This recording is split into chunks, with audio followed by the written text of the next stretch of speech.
Olá, pessoal, boa noite, boa noite. A doutora Gladys já tá aqui, já já ela entra aqui. E hoje é muito legal, muito especial, porque eu quero falar de um assunto bem interessante para nós farmacêuticos, né, que é a área clínica e as suas subdivisões. As comemorações do Dia do Farmacêutico, pensei em chamar uma farmacêutica top, né, uma pessoa que é referência, uma pessoa que com certeza faz a diferença nesse cenário, e é a doutora Gladys. Opa! Tcharam!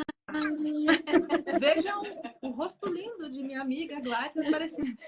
Agora nossa, tô até passando mal aqui, meu Deus do céu. Como Jesus não, amado. né? Gladys, você Você até falou, tomou tá tudo, banho para essa live, por viu? favor, né? Não Você vai falou dar certo assim, assim. Eu tava comentando, Gladys, que você foi uma pessoa que me inspirou muito ali quando eu voltei, digamos assim, eu fiquei um tempo, né, dando aula, sendo professora, e eu deixei um pouquinho essa parte de atender, de ter esse sonho de viver dentro de um consultório, fazer a diferença da vida das pessoas.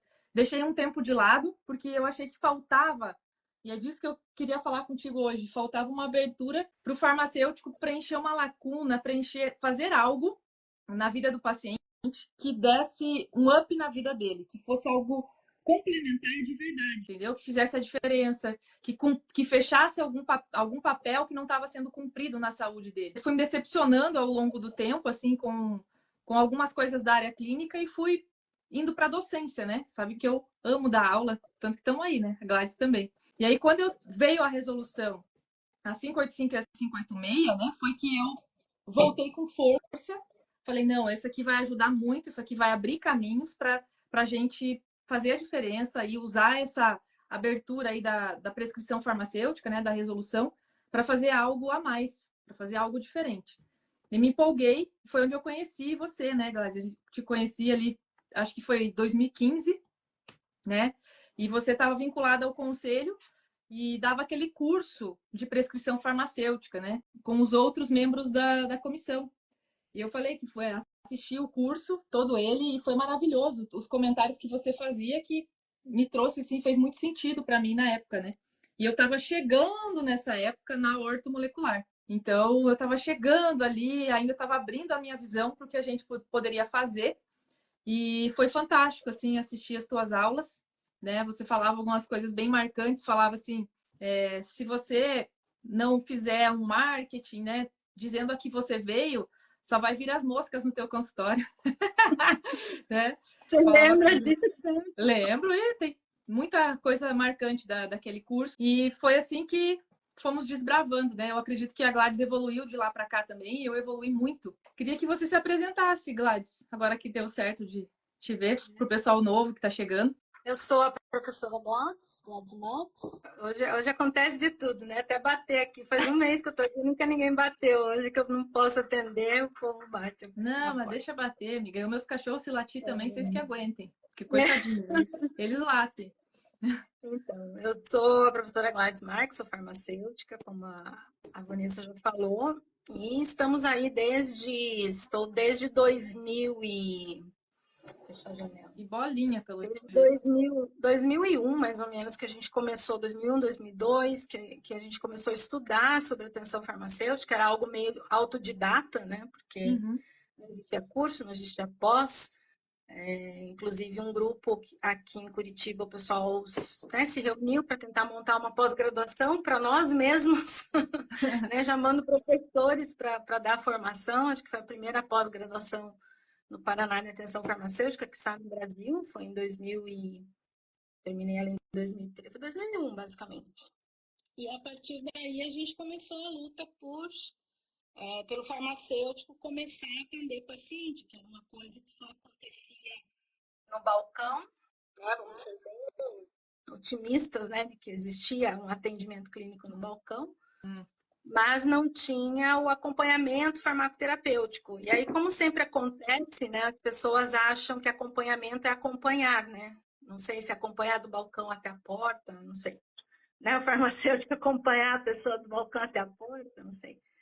Mas a gente falava, então, muito em acompanhamento farmacoterapêutico, você já falou, né, do farmacêutico Do ao plano. segmento, né? Eu lembro do método Dagger, eu comentei esses dias até com os alunos que eu lia a primeira versão em espanhol, não tinha aquela versão em português ainda, que hoje, né, enfim,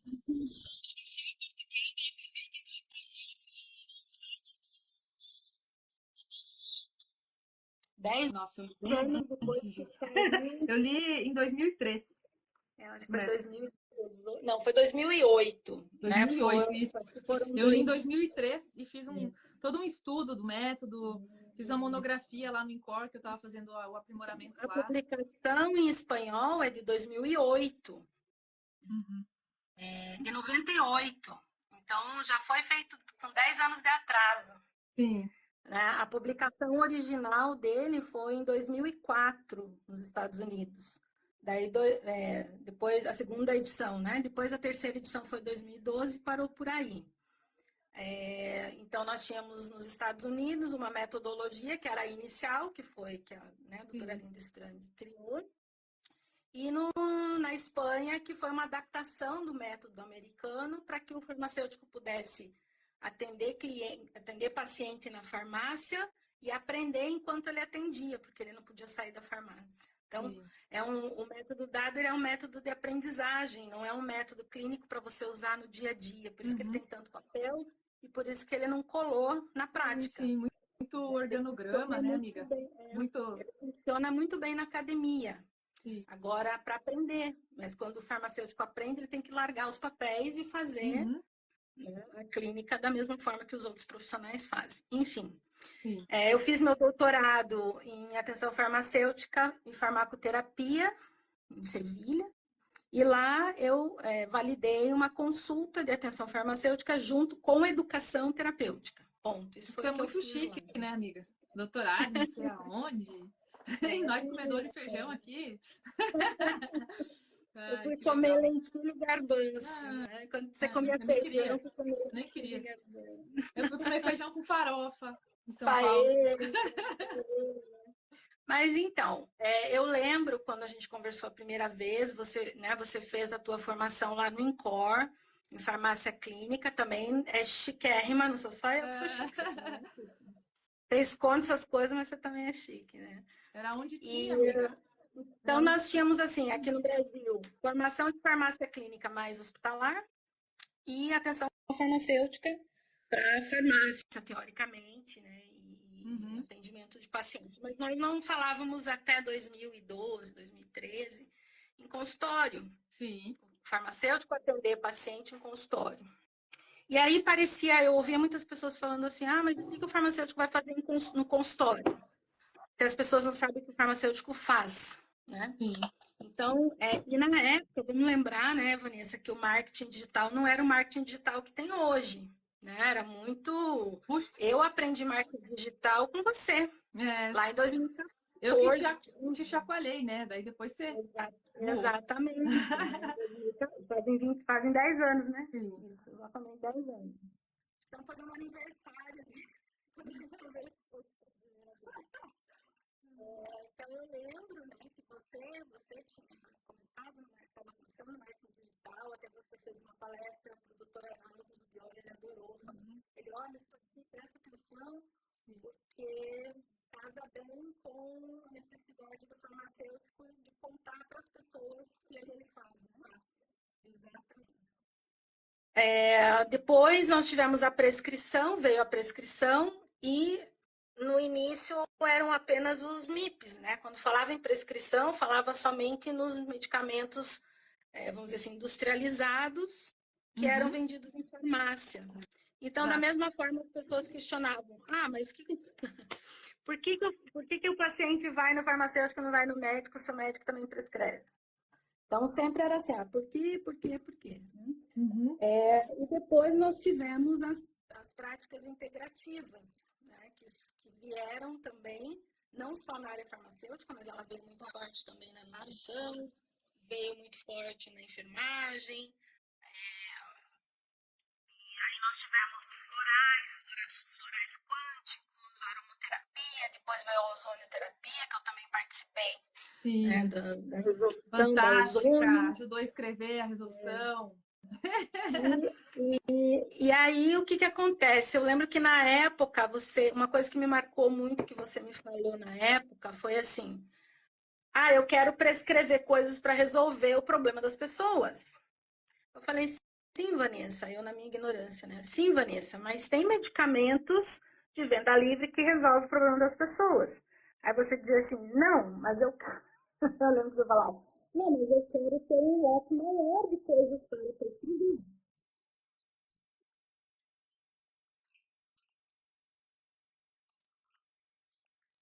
Era para problema de saúde autolimitado, então era Isso. para resfriado, para dor de barriga, dor de garganta. E até hoje é assim, né? Problema autolimitado a gente trata, tem medicamentos que, né, diarreia aguda, são fármacos que você pode prescrever. Uhum. Tem a lista toda ali na resolução da Anvisa, né? Isso. E aí nós, lá no conselho, quando o doutor Arnaldo era presidente, né? O nosso conselho era mais, vamos dizer assim, mais corajoso com relação a essas pautas, né? Eu digo Sim. isso porque eu estou lá, então eu posso falar, porque eu acompanho desde 2014, né? Todas as diretorias, e o conselho já foi mais corajoso, eu acho, né? Sim. Na minha opinião, não é a minha opinião.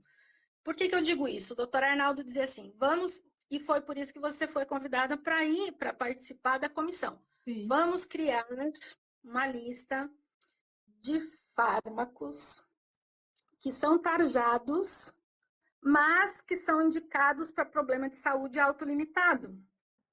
Então, nós trabalharíamos na perspectiva do problema de saúde autolimitado, mas teríamos medicamentos para prescrição tarjada. Aí veio até a discussão, cria medicamento com tarja azul, tarja do farmacêutico. Eu lembro Eu dessa sempre fui discussão. contra isso. Eu fui sempre a favor até de tirar tarja, porque é só no Brasil que tem tarja, nos outros países nenhum tem tarja. Então, Sim.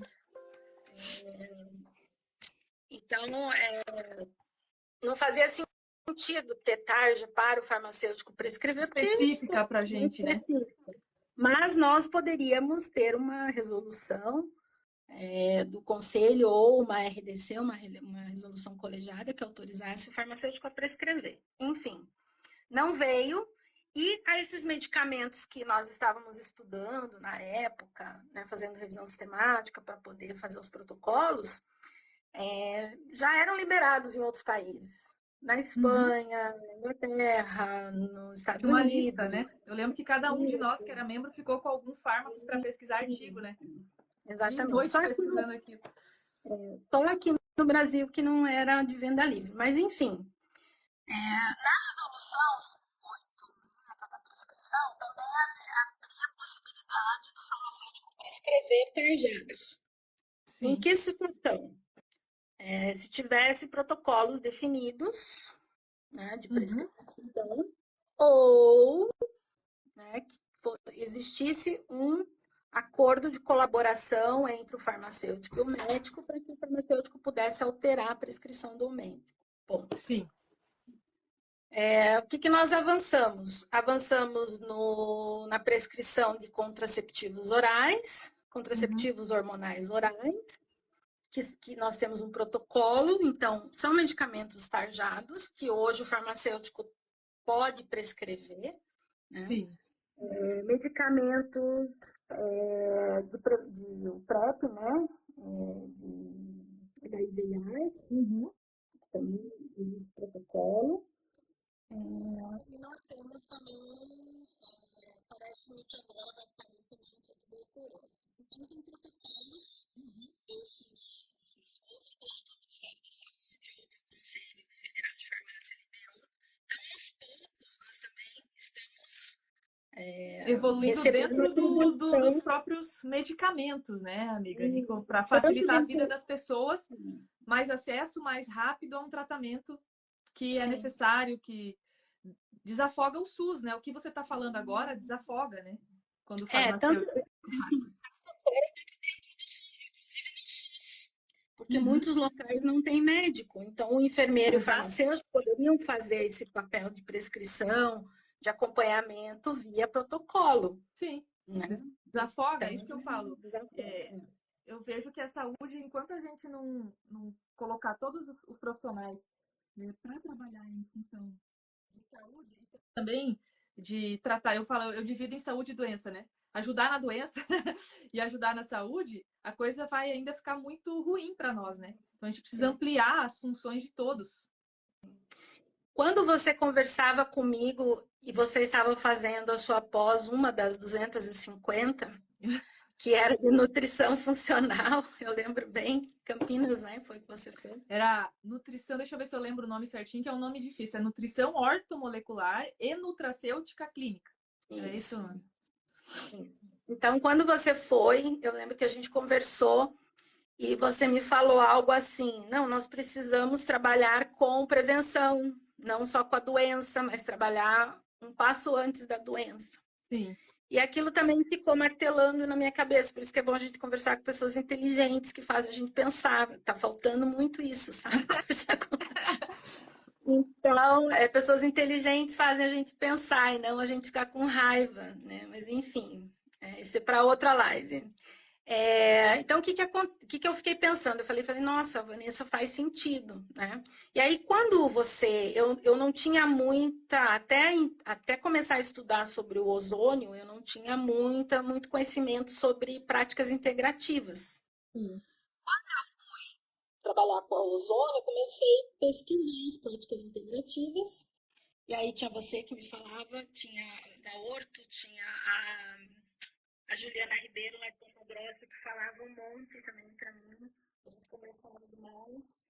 E isso me abriu um horizonte. Né? Eu falei, nossa, olha, tem prática integrativa, tanto que no Brasil nós criamos uma peça, que foi quando você foi que você me mostrou, a gente fez uma live juntas e eu acho que você me mostrou um quadro. Eu falei, Vanessa, pelo amor de Deus, registra esse quadro, que isso aqui é uma pepita de ouro que você criou. E é algo maravilhoso. É chamada Rota da Doença. E eu até fiz, acho que quem está aqui, né, a galera que está assistindo agora, talvez tenha acompanhado. 2 semanas atrás eu fiz uma jornada falando da Rota da Doença e mostrando ela, né, ali. Mas para mim, assim, ter colocado eu organizei, né? Você vê que é um monte de conhecimento ali que a gente tem estudando a integrativa, mas eu fui feliz em deixar didático para quem está chegando. Exatamente. E aí, quando você mostrou aquilo, eu falei, nossa, faz todo sentido, porque assim, eu entendia, por exemplo, exames laboratoriais, aquele número lá que a gente usava no acompanhamento farmacoterapêutico. Então, o paciente ele tem que ter hemoglobina glicada abaixo de 6, vou chutar aqui valores, né? Abaixo de 6%. Mas aí, se você dá um passo atrás, você vê que isso são valores para diagnóstico de doença. Acima disso é diagnóstico de doença. Mas e se a pessoa tem abaixo disso? Será que ela está doente? Ela não está, vamos dizer assim, ela não recebe um diagnóstico de doença, mas ela pode estar adoecendo. Exato, esse caminho, né? Isso, e foi aquele quadro que você me mostrou que abriu também minha mente. Eu falei assim, nossa, faz muito sentido, né? A gente trabalhar com a prevenção e avaliar, fazer avaliação de exames laboratoriais na perspectiva de tá tudo bem, mas tudo bem. Na perspectiva da prevenção, né, amiga? Na perspectiva de você impedir que uma doença se instale, que é o que a gente chama de valor otimizado. Então, até eu fiz um curso recente, você falou que que eu sou dos cursos, fiz um curso com o Dr. Eric Lewis, até um beijo, né, para ele. E ele é um especialista em metabolismo.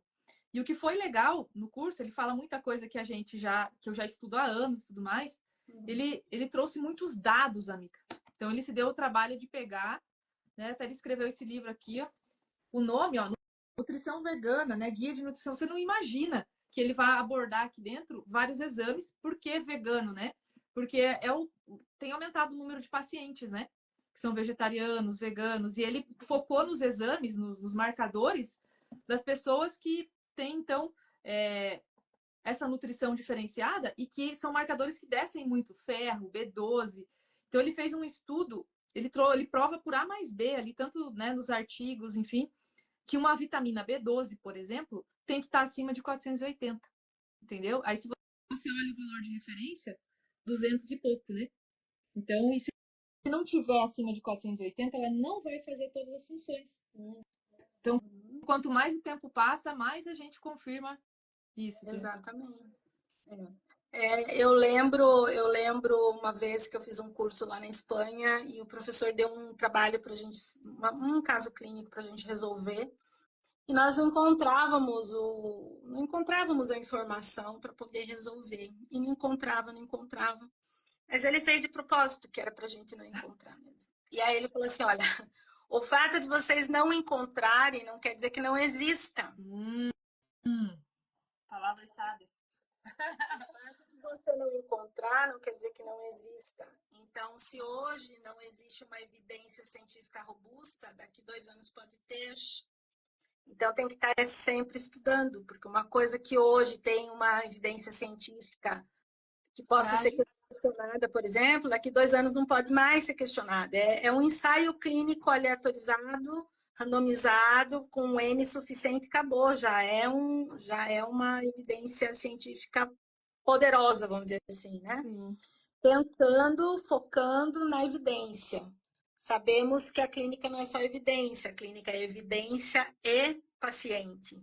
Então, a evidência é a média, né? Sim. Então, quando eu fui estudar estatística, eu ficava pensando, eu dizia assim, tá, tudo bem, mas isso aqui é a média. E se o meu paciente é fora da média?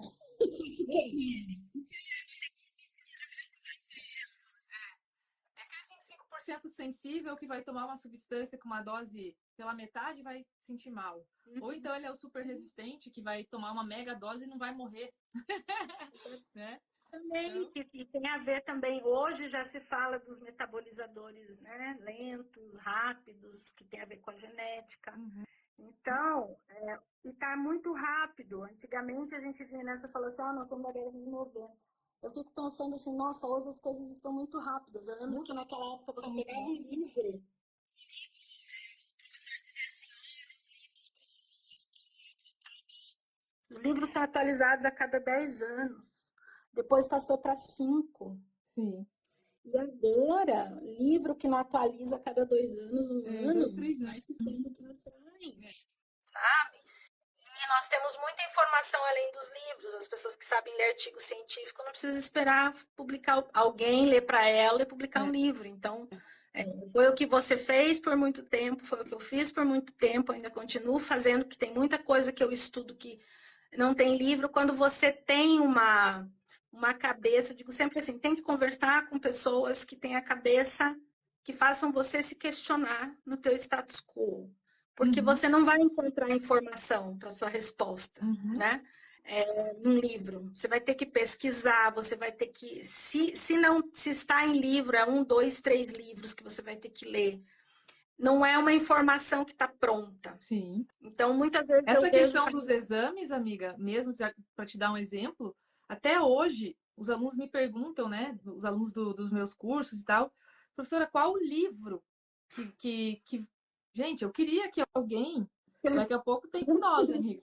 Eu queria ter um livro de exames com essa visão, entendeu? Atualizado, com a perspectiva da otimização, um livro publicado. Eu falei do livro do Eric, porque assim, cara, eu vivo comprando livros. Se você olhar, eu sou a louca dos livros, a louca dos cursos, não tem um livro, gente.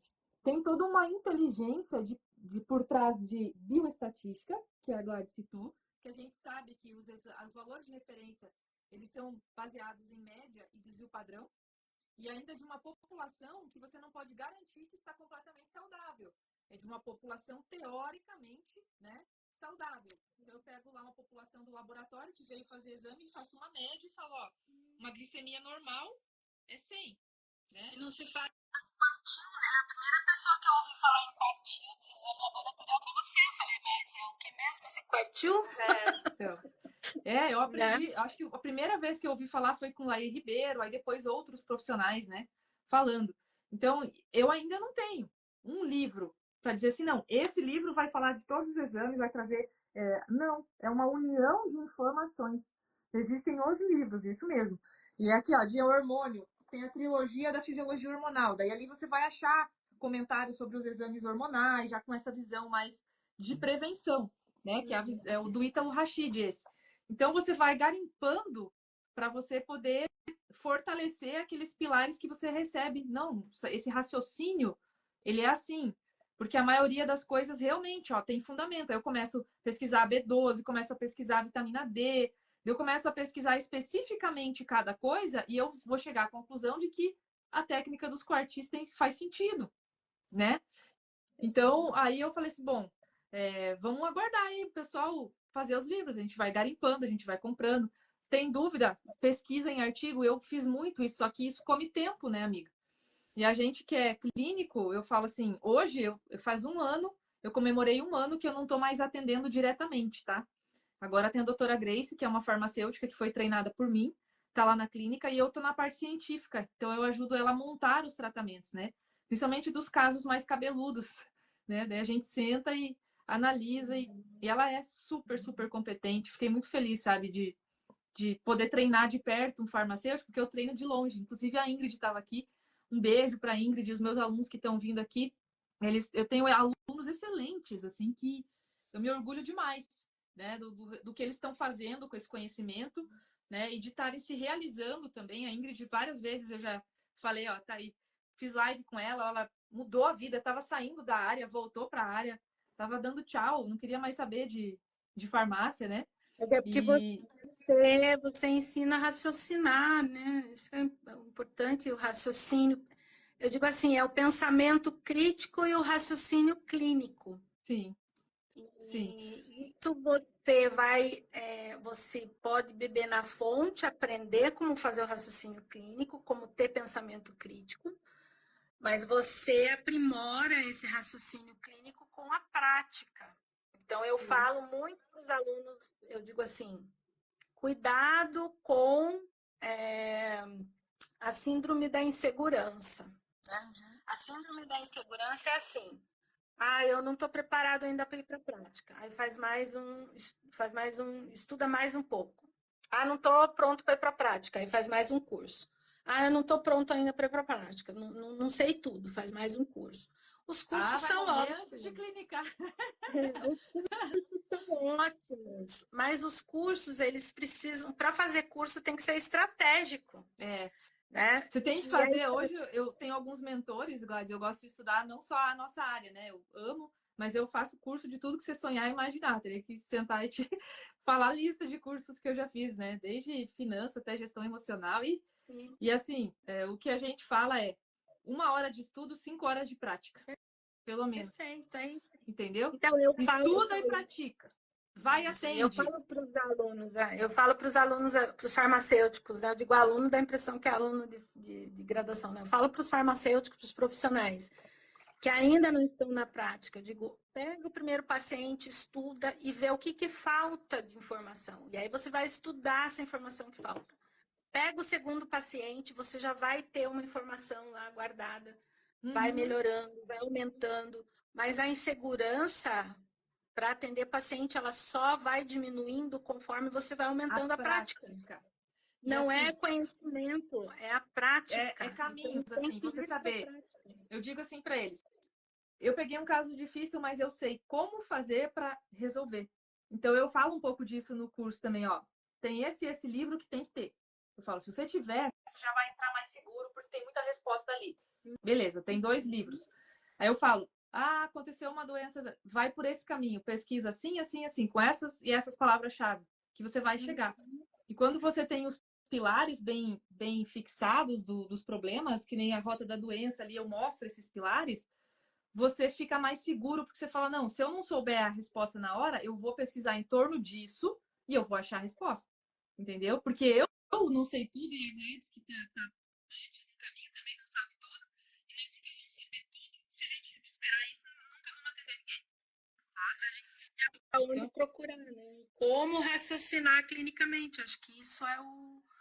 Né? E a prática. ó, amiga, não achei fácil nos cursos que eu fiz, tá? Por isso que eu criei um módulo disso aí no meu curso, porque assim, módulo de raciocínio clínico, porque é tudo muito intuitivo, se você olhar, e os professores que eles estão na clínica já há 10, 15 anos decidiram te dar aula, eles já esqueceram o que é estar no primeiro degrau.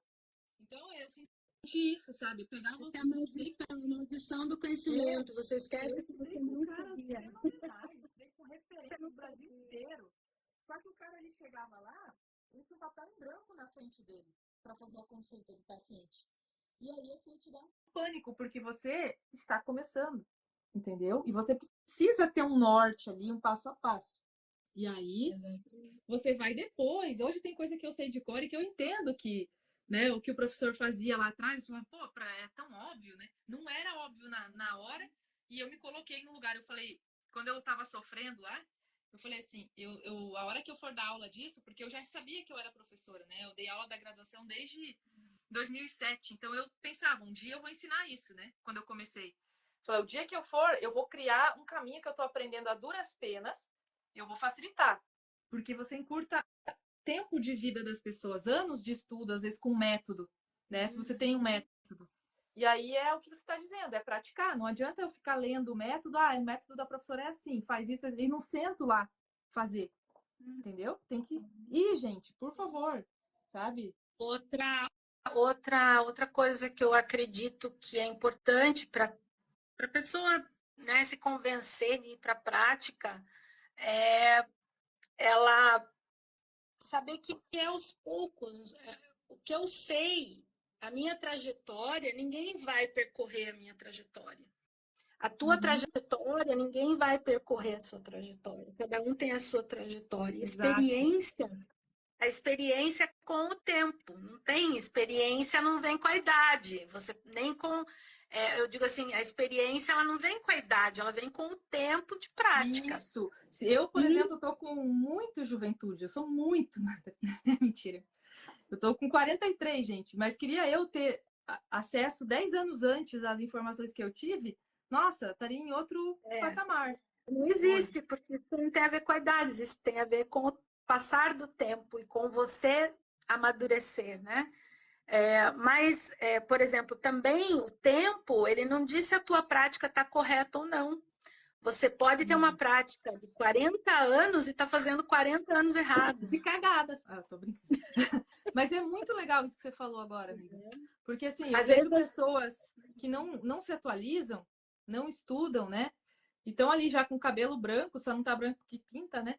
Mas eu digo assim, né?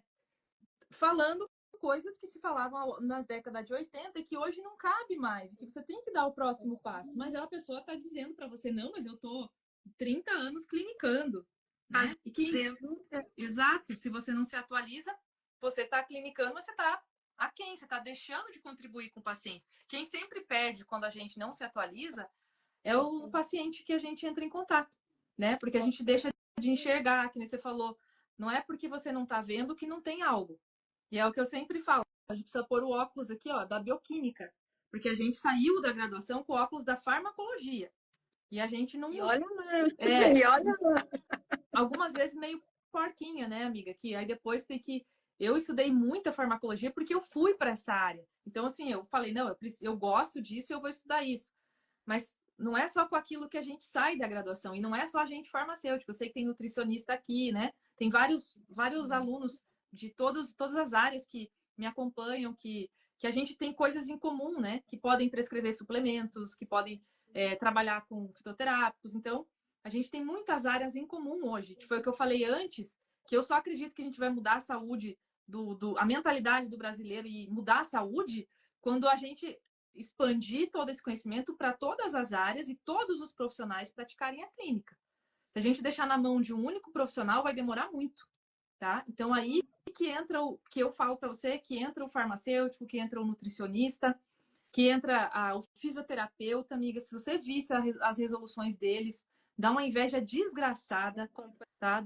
Das resoluções deles, assim, eles expandiram muito a capacidade de usar ferramentas de prescrição, de colocar tratamentos para os pacientes, né? E eu olhei e fiquei assim, né? Por que não eu, né?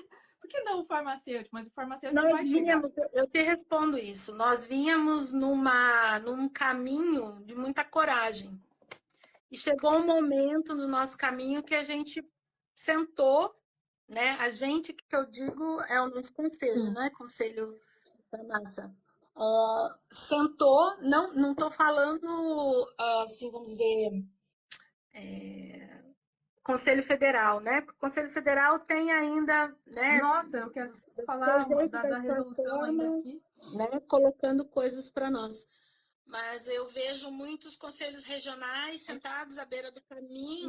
Não chega a informação, amiga. Essa é a sensação que eu tenho e é por isso que eu falei desses últimos 6 meses, que eu andei pensando muito nos últimos 6 meses, tá? Porque a informação ela não se espalha, não chega para todos os cantos, para todos os profissionais, de uma forma homogênea, uniforme e correta. E aí você tem a informação, às vezes, distorcida de algo novo, em alguns pontos, né, dentro até mesmo dos conselhos, porque os colegas não saberem, tudo bem, né? Às vezes não é a tua área, por exemplo, eu não sei o que está acontecendo lá na indústria, assim, as resoluções da indústria, não sei, eu confesso para você, porque eu acompanho o quê? A área clínica, que é a área que me interessa. Então, não é os colegas, mas assim, o pessoal que está nos conselhos tem que pegar e tirar por, sabe, falar assim, ó, isso aqui está em primeiro lugar, entender qual foi a ideia quando alguém criou aquela resolução. A Gladys está rindo, eu acho que ela diz assim, a Vanessa sonha, né? Ô, Gladys! Não, eu tô rindo porque eu tô falando que você, né, está comentando, tô dizendo assim, eles precisam estudar, né? Então, e eu vejo hoje, amiga, uma coisa, e ficou claro para mim que eu tive que, inclusive, fazer vídeo, eu tive que dar respostas duras, entendeu? Para farmacêuticos, assim, que eu. Você sabe que eu não gosto desse, eu gosto de viver a minha vida, de fazer vídeos de aula, vídeos de. Dando aí informações relevantes para paciente, para ter que fazer vídeo para explicar o óbvio, eu nunca tinha feito, amiga. Então, esse ano eu fiz. E assim, foi duro, mas foi uma virada também para mim que eu falei, ou você defende o que você acredita, ou você vai ver essas coisas só piorarem, né? Alguém tem que falar alguma coisa. Então, eu queria dizer que eu vejo a clínica hoje, pelo menos em 3 áreas. Eu não sei se você enxerga assim. Então, tem aquela área que é inicial, que é do segmento farmacoterapêutico, que é muito válida, principalmente eu vejo dentro de hospitais, porque você tem ali pacientes polimedicados, você tem interações para analisar, você tem efetividade para olhar, efeito adverso, efeito tóxico. Então, não deixou de fazer sentido, faz sentido. Só que é nesse contexto de uma polimedicação, de um paciente em que você está olhando para a farmacoterapia dele, tentando ajustar aquilo para que ele fique bem com os fármacos. Então, eu falo que é a farmácia clínica raiz, que é a primeira que surgiu, né? E aí eu vejo a segunda que você citou aqui, que é a farmácia clínica prescrevendo para doenças autolimitadas, usando os MIPs. Então, já é o farmacêutico, aquele farmacêutico que está lá na farmácia, que pega os pacientes com queixas ali diárias, né? Que vem pedir ajuda, vem com sintomas, né? E aí você teria, então, como ajudar prescrevendo para esses sintomas, enfim, os fármacos, né? Os MIPs.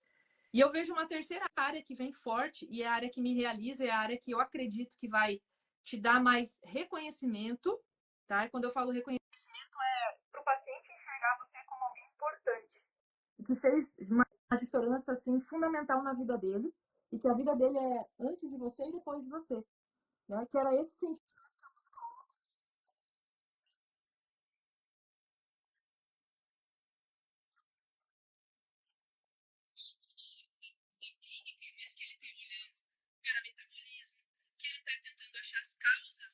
Das doenças ali, as causas iniciais, como a gente comentou na live, que ele está buscando práticas que complementem tratamentos e que tragam mais, eu não diria assim só uma qualidade de vida, mas que realmente façam o paciente regredir naquele contexto de doença crônica, como é Alzheimer, tá? Como é a prescrição aí dos nutracêuticos, dos fitoterápicos.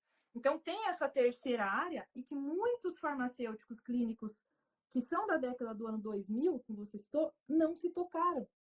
Então, eles ainda estão parados naquele universo, entendeu, amiga? Naquele universo. Tanto que quando eu tive esses questionamentos esse ano, por conta dos injetáveis, que a gente já vai falar deles, alguns farmacêuticos clínicos questionaram a prescrição de injetáveis pelo farmacêutico, né? Porque eles ainda estão achando que é para prescrever medicamento e remédio, amiga, que nós queremos usar a via injetável, tá? E não é para isso. A gente quer prescrever bioativos e nutrientes por esta via. Porque a nossa visão já está lá entre a causa metabólica dos distúrbios do paciente, e isso vai fazer uma diferença grande. Não é Então eu vejo essa. não é tratamento de doença, né? É. Então, eles ficam lá preocupados se eu vou querer prescrever um hidrocortisona. Quem que vai querer prescrever um injetável desse? Deixa para o médico prescrever quando ele vê algo que está agudizado, que está descompensado, prescrever um medicamento. Eu quero olhar e falar, bom, por que esse paciente teve essa agudização? Por que esse paciente teve essa descompensação? Eu quero ir na causa. Tá faltando. Eu entendo. E assim, Vanessa, eu penso muito na questão do... As pessoas têm muita opinião e pouca legislação. E pouca informação. Legislação até tem, amiga. Não, olha, eu digo, falo, por exemplo... Pouca leitura da legislação. Informação. É muita opinião, eu sou a favor, eu sou contra, e pouca informação do que está na legislação, do que está na norma, do que está... E até mesmo da área, entendeu, amiga? Porque a pessoa acha que farmácia clínica está lá na farmacoterapia dentro do hospital. Ela ficou na primeira linha. E nós estamos a cada dia evoluindo, né? Quando eu já tive uma mentoria, hoje eu não tenho mais, que eu resolvi dar um 360, quero, né? O pessoal falou assim, tá sumida. Você falou assim, tá sumida, né? Estou reformulando aqui, voltarei com coisas novas, né? Eu acho assim, a gente precisa desse tempo para voltar para dentro e ver o que faz sentido. E para mim, assim, eu voltei aos primórdios de quando eu fui... Por que eu fui fazer doutorado? Por que você quis a clínica, né? Essa pergunta me veio de um curso de marketing. Um curso de marketing. Que show. E aí eles falaram assim, produção de conteúdo, essas coisas aí, eles falaram assim, olha, você tem que revisitar o porquê você fez o que você fez até agora. Onde que foi o começo, né? Exatamente por conta dessa questão que você falou, de que a gente esquece como era no começo. Então, eu fui lá pegar meus cadernos do doutorado para ver quais eram as minhas dúvidas naquela época e por que cargas d'água. Eu fui fazer um doutorado e acabei fazendo 4 pós-graduações junto com o doutorado. A gente é a louca dos cursos, definitivamente.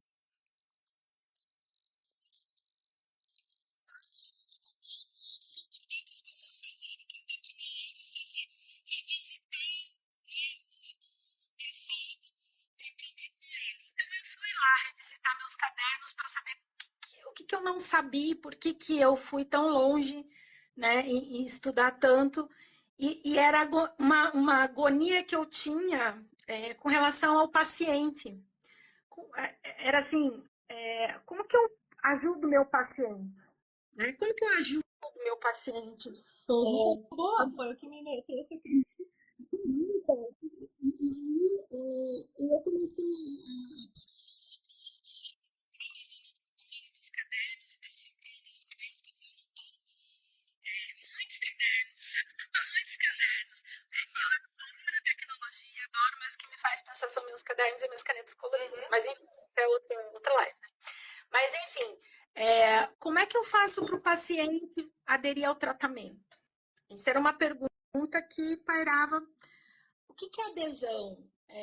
Aí eu caí na psicologia social, fiz uma pós-graduação inteira em promoção da saúde e psicologia social. Eu aprendi bastante com você sobre adesão, amiga, naquelas aulas que você deu no curso, depois lá na próprio conselho, né, nas reuniões.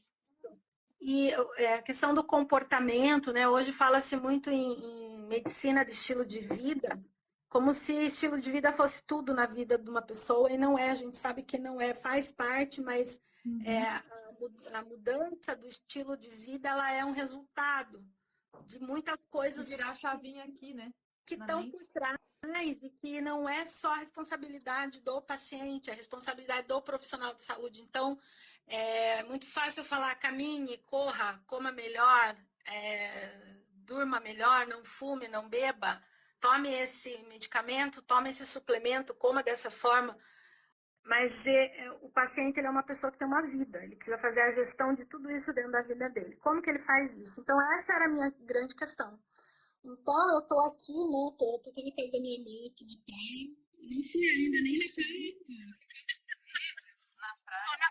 Eu vim aqui para pensar, né? Para fazer uma Sim. introspecção filosófica e ética filosófica e profissional. Então, estou voltando, estava sumida por conta disso, só explicando, né? Então, Uhum. estou voltando com essa questão do paciente protagonista, de educação terapêutica, que foi o que eu aprendi lá em Sevilha e trouxe para a minha prática e Sim. funciona muito bem. Eu acho que todos os profissionais da saúde, farmacêutico, nutricionista, médico, enfermeira, fisioterapeuta, nós temos muito que aprender com a área de educação de adulto, com a área de psicologia social, teoria social cognitiva, do Legal. Bandura, Paulo Freire. Então, eu estou misturando essa galera toda. Não Estou enlouqueça fazendo muito igual você nós. fez, Não igual nos você enlouqueça. fez, igual você fez com a sua jornada da doença, eu estou fazendo a jornada do paciente Que protagonista, legal. sabe? Para que ele exija, sabe, ser atendido por um profissional que vá resolver o problema dele, entendeu? Sim. Então, as pessoas elas têm muito essa questão de ter muita opinião e pouca informação. É. E é isso que E eu acaba vi isso, amiga, como confundindo. nunca tinha visto nos últimos 6 meses, assim, que caiu essa ficha, sabe? Foi dias pensando, refletindo. Exatamente. É, eu ouvi assim, eu não concordo com a lei 13.021. Hum, Eu falei, oi? Eu não concordo com a lei 3021. Eu falei, não, mas não é para concordar, é para fazer cumprir a lei. A lei a gente vai cumprir, a gente não concorda. Você concorda com projeto de lei, não com lei, né? E assim, enquanto a 13.021 não for cobrada, tô falando isso da nossa profissão, né? Eu sei que tem muita parabéns, gente que Ângela. não Ó, é. a Ângela aqui, ó, amiga. Consultório farmacêutico. Prescrevo manipulados e soroterapia com muita segurança. É isso Ó, aí. Tá embasada completamente aqui na resolução. Bola pra frente, vamos que vamos. exatamente. Então, na nossa área, a 3021, se fosse cumprida, a gente já teria evoluído. Estaria O que, anos-luz, né, amiga? Eu nós, leio de vez em estamos, quando e falo, mas cadê? nós estamos 10 anos atrasados na profissão, sem comparar com outros países, só porque não se cumpre, não se cobra a 3021. Ponto. Né? Agora, com relação a essa questão, né, que você comentou que as pessoas dão a sua opinião e não, né, não tem um embasamento, é muito triste. E eu acho que você cumpriu um papel, né, a gente conversou na época, eu acho que você cumpriu um papel fantástico. Sou fã de carteirinha, sempre fui. E assim, as pessoas têm um preconceito com relação. Ó, a Vanessa me apresentou um novo caminho para minha profissão, exatamente. As pessoas têm um preconceito com a ortomolecular que eu não sei de onde vem. Por quê? Por Uhum. exemplo, se a gente pegar a medicina, a ortomolecular não é uma especialidade médica, ponto. É igual ao ozônio, não pode usar, ponto finito. Então, não é uma especialidade da medicina. Não é uma especialidade da farmácia, né? Mas eu enxergo a ortomolecular como não é nem um tratamento, Vanessa. Eu acho que é uma filosofia de Filosofia prática. de como a gente enxerga. Isso.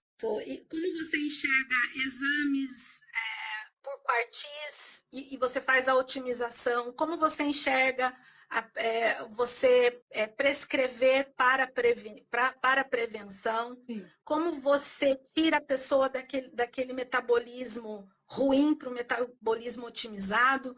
E você usa para isso suplementos. O farmacêutico ele tem atribuição de prescrever suplementação. sim. E eu Ponto vou fazer a finito. próxima aula que eu vou deixar pública, amiga. Eu vou, que nem eu fiz com a 760, que eu fiz uma leitura da legislação e fui fazendo os comentários e colocando coisas do porquê que está escrito aquilo que está escrito ali, né? Trazendo o contexto, que é isso que falta, né? O contexto. Por que a gente precisou, amiga, de uma legislação? Por que nós precisamos de uma resolução de injetáveis? Porque nem os farmacêuticos da estética, né, que tem uma especialização já que precisa reconhecer que é uma área, né, que está bem fundamentada ali no conselho, não conseguiam prescrever os injetáveis porque faltava uma resolução única que falasse como o farmacêutico faria essa prescrição. Então, você ia, olha a vergonha, você ia comprar um produto, né, lá na empresa que vende os produtos injetáveis, e a pessoa que estava lá falava assim, mas você é farmacêutico? Não, farmacêutico não pode prescrever injetável. Então, era vergonhoso, todo mundo lá comprando os produtos. Então, a gente começou a ver que a gente tinha dificuldade para acessar, e uma coisa que eu já vi farmacêutico fazer, amiga, e que eu fico com muita vergonha, é assim, ó, todo produto que ele é injetável, ele é considerado medicamento. Não existe um MIP que seja injetável. Eu não sei se eu estava tentando abrir antes aqui para não errar o número, mas eu cito lá nas aulas, né? Que vai dizer aqui que todo medicamento, mesmo que ele seja MIP, a partir do momento que ele vai para dentro de uma via injetável, seja ela subcutânea, intravenosa, intramuscular, enfim, ele vai passar a ser um medicamento que não é mais de livre prescrição. Ele é um medicamento de prescrição. E hoje a palavra médica foi removida, tá? Então, olha o entendimento da Anvisa. A Anvisa já entendeu que existem outros profissionais prescritores. E tirou a palavra médica. Então, agora é venda sob prescrição. Porque eu tô sendo respeitado, né? Tem o médico, tem o dentista, tem o fisioterapeuta, tem os profissionais da estética, tem o farmacêutico agora com a resolução 760, que são prescritores de produtos injetáveis e que, pela classificação da própria Anvisa, não são mais MIPs. Então, vou te dar um exemplo. Bromoprida. Bromoprida é MIP, certo? Se eu prescrever ele via oral. No momento que eu pego uma ampola de bromoprida, não é mais um medicamento de prescrição. Vitamina C, mesma coisa. Vitamina C é um suplemento, entrou numa ampola, é medicamento. Então, veja que a gente precisava dessa resolução. E eu vi farmacêuticos falarem isso. Não, mas a gente não pode prescrever injetáveis só aqueles que são MIPs. Oi? Um farmacêutico falando isso, amiga. Não tem a mínima noção. Não, porque na 586 está dizendo que a gente pode prescrever MIPs. Sim, é por isso que precisou da resolução 760. Porque quando você coloca dentro de uma ampola, não é mais MIP. Não existem produtos injetáveis que sejam MIPs, amiga. Olha só, eu falando óbvio para você aqui, em plena quinta-feira. E é assim, Vanessa. Desculpa.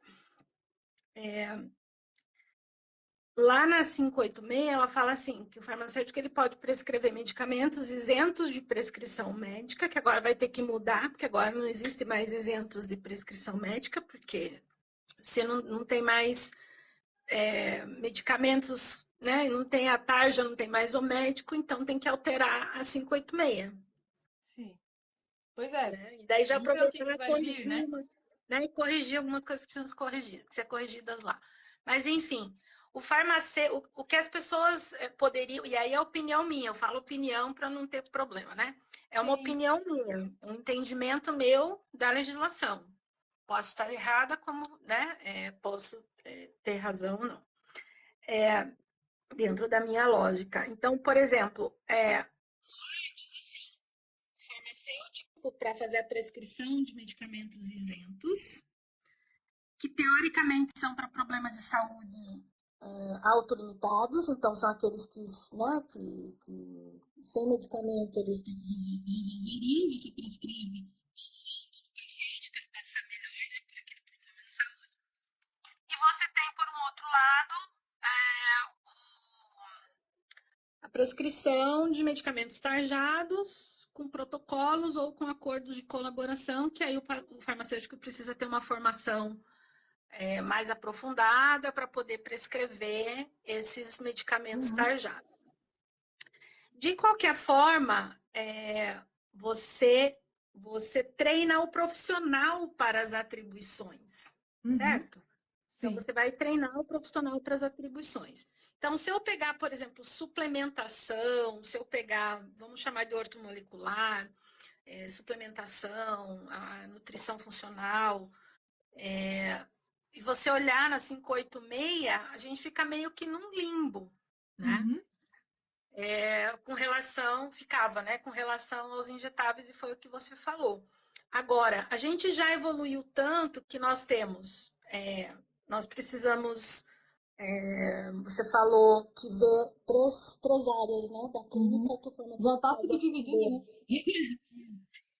eu acredito que é o contrário. Eu já penso diferente de você e sem problema nenhum. Eu acho que a gente, né, a gente sempre está pensando as coisas muito juntas assim. Eu vejo assim, o profissional resolvendo a necessidade do seu paciente. Então, você tem o seu paciente, ele tem as necessidades. E eu sou um profissional da clínica. Concordo com você que tem que ter uma formação básica, mas essa formação básica eu acho que tinha que ser uma graduação, mas enfim, uma nova graduação, enfim. Mas o paciente que ele entra no meu consultório, ele tem que ter a segurança de que eu vou fazer o possível para poder ajudá-lo. Então, quanto mais ferramentas eu tiver, e eu sempre falo isso para os farmacêuticos, quanto mais ferramentas eu tiver para ajudá-lo a resolver a necessidade dele ou o problema de saúde que ele tem, porque às vezes ele tem uma necessidade e não tem um problema ainda, Sim. que é o que você fala sempre, né? A causa do problema. Então, a necessidade e problema são coisas diferentes.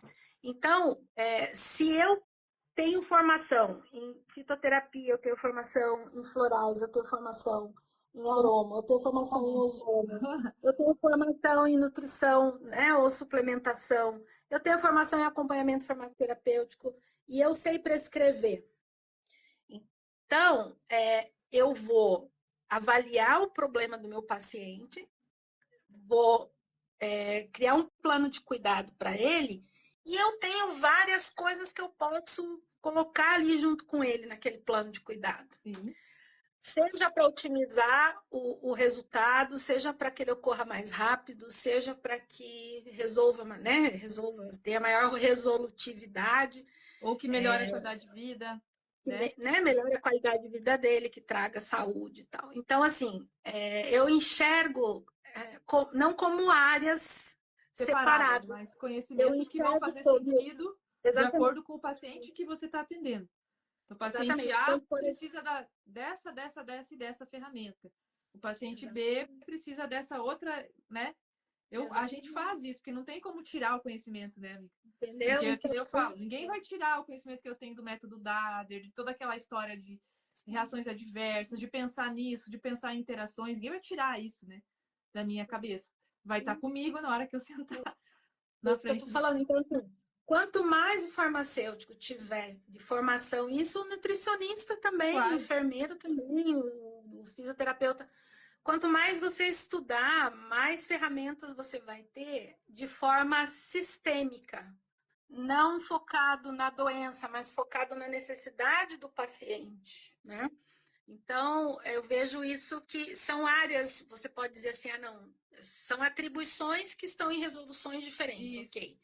Mas a nossa obrigação ética, Isso enquanto que eu acho que eu profissionais, quis dizer, né? Porque, né? assim, por Enquanto exemplo, profissionais da saúde, eu gosto muito desse termo, nossa responsabilidade social é resolver problemas e atender necessidades dos pacientes. Então, um paciente que vai em você sabe a clínica, você sabe, se você prescreve um plano de cuidado para o seu paciente, com várias suplementações, né, com vários ativos para sim, ele tomar, você tem que fazer o sim, acompanhamento. faz parte. Para quê? Para ver se está sendo efetivo, se Exato. está sendo seguro, se ele está aderindo à terapêutica. Então, o Uhum. paciente que vai com a Vanessa, ele tem esse cuidado Uhum. com a Tem. prescrição, que pode não ter um Eu tenho, profissional que inclusive, só tem que prescrever. eu diferencio, amiga, assim, tem a consulta inicial e tem a consulta de acompanhamento. Isso. Entendeu? Mas isso é o óbvio. Estamos dizendo óbvio faz uma hora e pouco. Mas o óbvio precisa ser dito, Sim, viu? sim. As pessoas esquecem. Outro dia eu escutei uma pessoa falando assim, agora que o cuidado farmacêutico está em alta, Sempre esteve, né? Assim, sempre foi uma função nossa, né? Talvez a gente não tenha abraçado como. o povo estava onde, né? Estava no maternal, né? Chegou agora, Sim, mas você viu que enfim. antes, aqui lá no começo ainda, acho que foi o Camargo, perguntou da nossa opinião sobre os anticoncepcionais. Apesar de eu preferir, tá, outras maneiras de, pelo menos para evitar a gravidez, né, eu tenho uma opinião bem clara sobre isso, porque a gente estuda muito eixos hormonais no metabolismo. Então, eu não usaria anticoncepcional, não gostaria que alguém da minha família usasse, devido ao que acontece ali nos eixos hormonais, aos efeitos prováveis, efeitos adversos. Enfim, teria que fazer uma aula para a gente discutir isso aí, pessoal. Por isso que até eu vou responder agora, que a gente já falou, né, muita coisa aqui. Mas eu entendo que vai ter momentos que, para uma determinada população, vai ser necessário aquele anticoncepcional. Então, o farmacêutico poder fazer isso resolve um problema que a gente tem hoje. Eu gostaria que a maioria das pessoas não usasse, mas eu sei que vai ter pessoas que vai ter que ser. Então, porque é na lógica do paciente que a gente tem que raciocinar. Né? É na lógica dele. Então, pacientes que chegarem para você e falarem: olha, eu não quero usar anticoncepcional, como você pode me ajudar? Você tem toda uma explicação, toda uma intervenção para se fazer. Uhum. Agora, pode chegar uma paciente e falar assim: olha, eu preciso tomar a pílula do dia seguinte porque eu tenho 16 anos, eu estou estudando, vou fazer vestibular, aconteceu um negócio ali que não era para ter acontecido, Então, e eu preciso tomar o raio desse medicamento. Mas contexto, né, amiga? Necessidade do paciente. Ele está demandando. Uma pessoa ela pode demandar um profissional na farmácia, ele tem que ter formação suficiente para atender avaliar e atender essa necessidade. Exato. E orientar o processo. Porque eu não acredito que esse seja o caminho, é que as pessoas vão deixar de usar. O que eu faço? Eu treino profissionais da saúde para entenderem que não é o melhor caminho e talvez conversarem com as suas pacientes, né? E explicar isso. Ó, esse caminho tem isso que pode acontecer. Então eu tô aqui defendendo que não é o melhor e ninguém vai conseguir me convencer, né, que é o melhor usar um anticoncepcional. Mas porque eu já estudei muito para alguém conseguir fazer isso. Tá? Mas é a sua filosofia de prática. Quando eu falo que as pessoas têm que ter filosofia de prática, é disso que eu estou falando, não é concordar ou não concordar. Exato. É você atender a necessidade do seu paciente e a partir do momento que você tem uma filosofia de prática, você vai apresentar isso para o seu paciente e ver se ele quer ou não.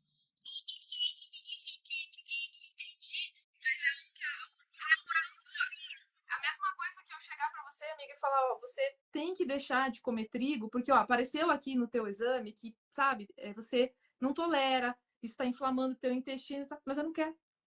Tá bom. O paciente é sempre a última palavra. Eu gosto de coxinha. Exato. Ai, foi difícil abandonar a tal da coxinha, amiga. Mas assim, até só para eu concluir, só para você ver onde eu quero chegar. Apesar de eu não concordar, de eu achar que existem N outras formas de alguém prevenir, ou enfim, né, a gente pode fazer uma aula para falar sobre isso. Eu duvido que se a gente tentasse convencer homens a tomar anticoncepcional com os mesmos efeitos adversos que nós temos, eu duvido que isso tivesse pegado, nem existia mais, mas a mulher, né, sempre acaba aceitando. Mas enfim, eu não vou chegar e dizer para a Gladys que a Gladys está proibida de prescrever um anticoncepcional. Que foi isso que eu vi algumas pessoas criticarem quando saiu o nosso poder aí de prescrição. Algumas pessoas falarem que o farmacêutico não devia fazer isso e não sei o quê. Independente do que você defenda como melhor maneira de se viver. As pessoas vão abandonar o anticoncepcional amanhã, amiga, porque eu tô falando aqui que não. Não. Então, assim, é uma coisa a mais que o farmacêutico pode fazer. Então, eu jamais vou chegar e vou criticar isso, apesar de eu não jamais se prescrever um anticoncepcional. Não vai ser eu, não vou ser eu que vou prescrever. Pode ser outro farmacêutico. Mas eu jamais vou chegar e dizer assim, não, eu acho que não pode agora mais prescrever, porque isso aqui não é o melhor caminho. né? Entende? É a mesma lógica de você prescrever algo que você acha que vai resolver. Na verdade, também não tem evidência científica e você faz aquilo porque você acha que... E o paciente, ele fica entre um profissional e outro perdido, né? Então, e é por isso que eu estou estudando, estou aqui, né, organizando as coisas para poder ajudar as pessoas, né, a entenderem que elas precisam de letramento em saúde, até para tirar um pouco das costas do profissional muitas das responsabilidades que são do paciente. E Bem legal isso que você está levantando. Né, os profissionais assumirem também a sua responsabilidade com relação às orientações que ele dá para o paciente. Né? Então, assim, a gente precisa tomar muito cuidado com as opiniões. O profissional de saúde, ele pode ter suas opiniões, ele pode ter, né? Mas enquanto profissional ele tem filosofia de prática, né? Ele tem a sua filosofia de prática, por exemplo. Você trabalha com suplementação, né, com a prevenção, mas você pode ter outro farmacêutico que diz assim, não, eu acho que tem que tratar com medicamento, ponto finito. Eu acho que é só o médico que tem que prescrever e eu vou fazer acompanhamento farmacoterapêutico e acabou. Então, assim, o paciente... Só não vem dar palpite na minha vida. Exatamente. O seu paciente não vai ser o mesmo que o dele.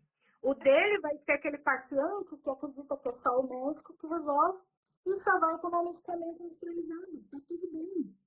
Entendeu? Então, assim, a favor ou contra... Não por ele, mas é a escolha dele. Sempre a escolha do paciente, né, amiga? A escolha final sempre é. Ai, Ingrid, deu risada, é isso aí. Deixa eu ver aqui. Veja se tem mais. Ui! Não prescreveria, mas não posso condenar quem o faz. Existe uma série de questões. Isso, existe uma série de questões. E eu, Gladys, trabalhei. Deixa eu te falar, eu não vou saber se é 20. Ó, eu me formei em 2002 e desde então eu fiquei até 2020 no SUS trabalhando em algum período da minha vida.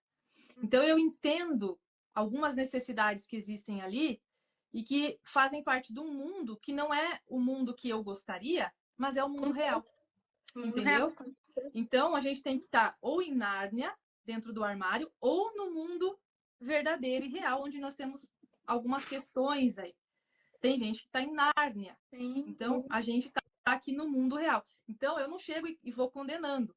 E eu sempre falo, né, apesar de eu saber que a minha vida hoje é voltada para defender a questão de tratar causas, né, da mudança do estilo de vida, tudo aquilo que você já sabe que a ortomolecular defende.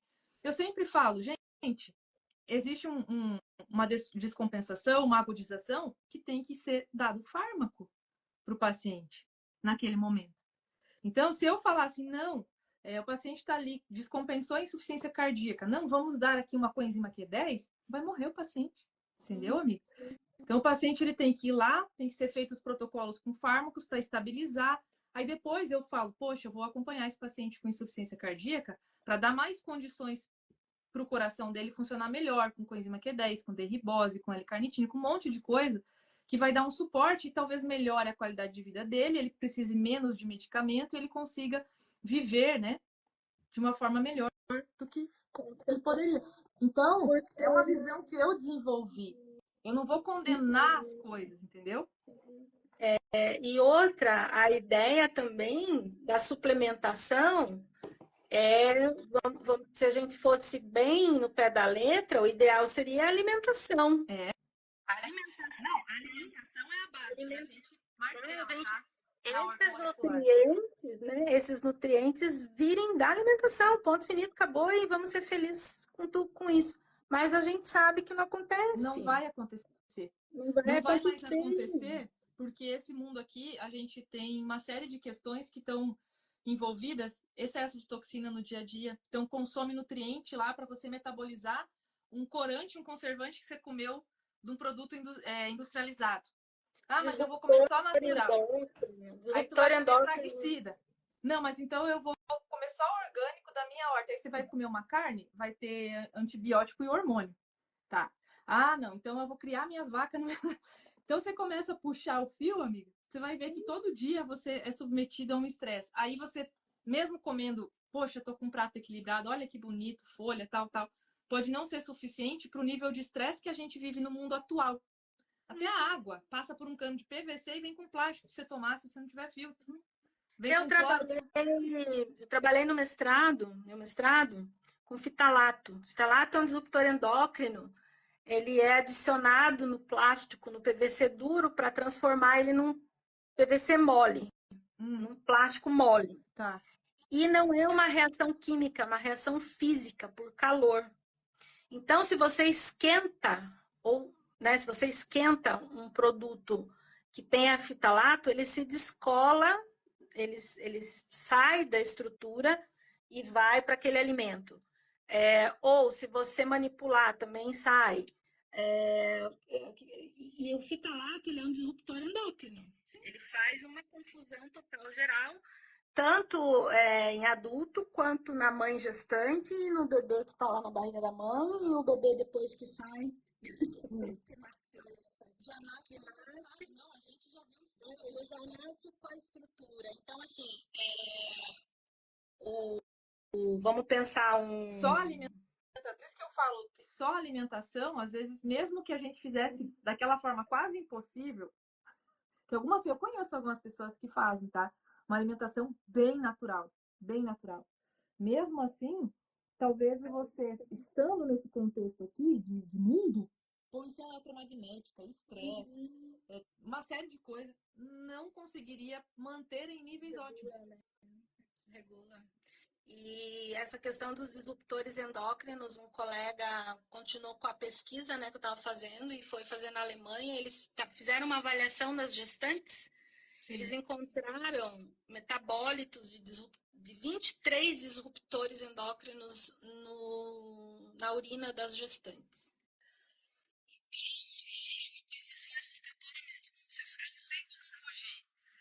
A partir do momento que você está nesse contexto de mundo, que não é o mesmo mundo de 50 anos atrás, você não pode tratar as coisas como se você estivesse em Nárnia há 50 anos atrás. Você está aqui hoje. Então, quando vem com a história de que a minha avó fazia não sei o que, eu piro, amigo. Eu chego a me tremer. A minha avó, ela podia pular no Tietê, que não ia acontecer nada com ela na infância dela, porque o Tietê era limpo. Então, o mundo não é o da avó. Gente, esquece a avó. A avó, ela pegou uma outra terra, um outro planeta. O nosso tá complicado de se viver. Eu vi aqui o Dr. Divaldo, que está aqui nos prestigiando, de Aracaju, Sergipe. Ele falou que a 586 foi feita no contexto 2013. Então, quando eu falo para você que o pessoal está sentado no banco esperando o mundo acontecer, é isso que eu estou falando. Para aquela época funcionava, já fazem 10 anos, 11. Já e alguém, de 11 anos já. Teve aqui, acho que foi um fisioterapeuta, fez uma colocação aqui sobre hormônio, amiga. Que, a Jacira também, eu vou responder se eu sou contra a reposição hormonal. Não sou, já vou falar um pouquinho disso. Com o novo acórdão da fisioterapia, vocês sabem se podemos prescrever texto bioidêntica? Vou te falar sobre alguns alunos fisioterapeutas, tá? Josi, né? Josi de Paulo. Assim, pode. Que ódio, né? Então, o que acontece? Você só tem que prestar atenção, que vale para os farmacêuticos também, é prestar atenção nas tuas atribuições, doutora Josi, tá? Então, qual é o diagnóstico de fisioterapeutas, de fisioterapia, que caberia um hormônio bioidêntico? O meu paciente ele tem uma lesão crônica numa articulação, está sarcopênico, não consegue se recuperar. Eu fiz os exames e percebi que ele está em baixa testosterona, baixíssima, como acontece com vários.